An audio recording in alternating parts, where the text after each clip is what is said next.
ఈ చిక్కుడుకాయ తుంచడానికే చాలా టైం పడుతుంది.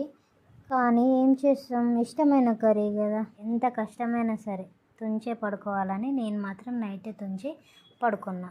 చిక్కుడుకాయ కర్రీ అంటే నాకు మా ఆయనకి ఫేవరెట్. కడాయి పెట్టి ఆయిల్ హీట్ అయ్యాక కట్ చేసుకున్న ఆనియన్, పచ్చిమిర్చి, జీలకర్ర, ఆవాలు, అల్లం వెల్లుల్లి పేస్ట్, పసుపు వేసుకొని కలుపుకోవాలి. చిక్కుడుకాయ కొంచెం ఫ్రై అయ్యాక సన్నగా కట్ చేసుకున్న టమాటోస్ని వేసుకొని 1 table spoon salt, 1 table spoon కారం, తగినంత ధనియాల పొడి వేసుకొని కలుపుకోవాలి. లాస్ట్లో కొత్తిమీర యాడ్ చేసుకుంటే వేడి వేడి చిక్కుడుకాయ టమాటో కర్రీ రెడీ. వండుతుంటేనే ఎప్పుడెప్పుడు తినాలా అని ఉంది అసలు నాకైతే. మా ఇంట్లో ఎప్పుడు వండినా సరే గింజలన్నీ నా ప్లేట్లోనే ఉండేది. అమ్మ గిన్నె చూసి అన్ని తొడకలే ఉన్నాయి, గింజలు ఏమైనాయి అని, ఏమో అమ్మ అని చెప్పేదాన్ని.